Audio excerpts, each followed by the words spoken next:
Welcome guys, my name is Regan McCaffery, Fine Wine Manager here at Glengarry, and today we're looking at Italy and a very, very special region of Italy. So if you think of the shape of Italy as the famous boot coming down like this, with Sicily at the bottom there, we're looking at the very top back side of the boot, up here in the northeast corner.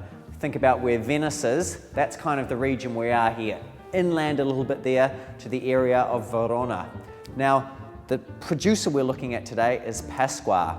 Now, Pasqua was started by the oldest brother, Nicola Pasqua, in the 1920s when he moved from Trani, where the rest of the family was, to Verona to set up a little wine shop there, importing other wines, selling wines by the glass. And once that was successful enough, his younger brothers also moved out to Verona, and in 1925, Pasqua, the wine company itself, was established.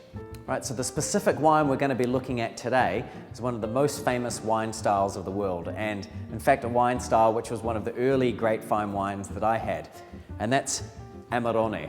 So produced from grapes around the town of Verona, all indigenous varieties. In this particular wine from Pasqua, we're looking at Corvina, Rodinella, Corvione and Negara. Now the grapes from this are picked late in October from bunches that are quite wide apart to have good airflow and no rot to them. And what they do is, instead of just picking those grapes and pressing them like you make a normal red wine, what they do is they place these grapes laid out on straw mats. And traditionally they used to be placed in these open-sided little houses up on the hillside.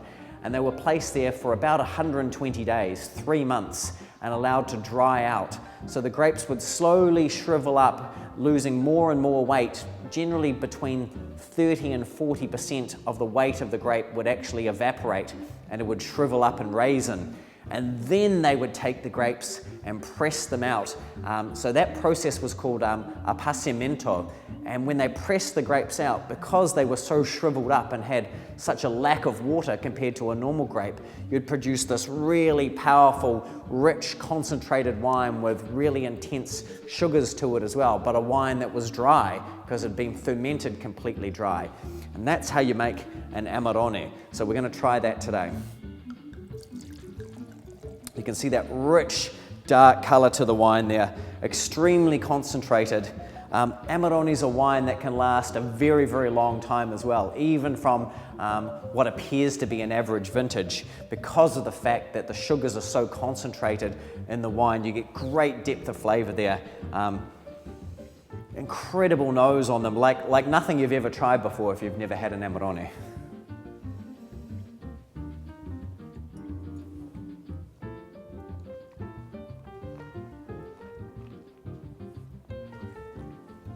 Wow, such power and intensity to the wine there. Really something that I think demands a little bit of food, maybe a little bit of hard cheese to it, but a wine that provokes conversation is really something to reflect upon. I love to have an Amarone actually after dinner, just sitting down, perhaps with a little cheese board, enjoying conversation between friends. Now, producing Amarone is obviously quite an expensive process, and it's not the type of wine that you want to drink every day. But there are some cheaper options from Pasqua as well, which give you a little bit of a taste of the Amarone style.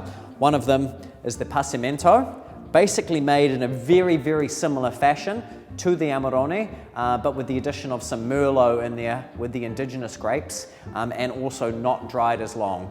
So much cheaper to make from outside of the Amarone region, which is very, very expensive. This is a great option to try, very, very nice wine.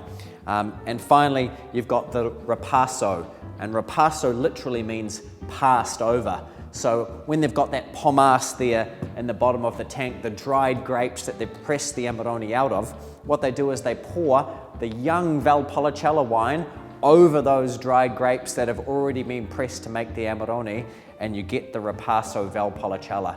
So it's got the youthfulness and the fruitiness of the young Valpolicella, but also some of the depth and complexity of the Amarone as well. And this is just a wonderful wine that you can drink every day at the price point it's at. So hope you've learned a little something about the area around Veneto, Amarone, Ripasso, Passimento. some fantastic Italian wines to try, make sure you go out and check them out on the website, and also make sure you follow us on Twitter and Facebook as well. Thanks guys, see you next time.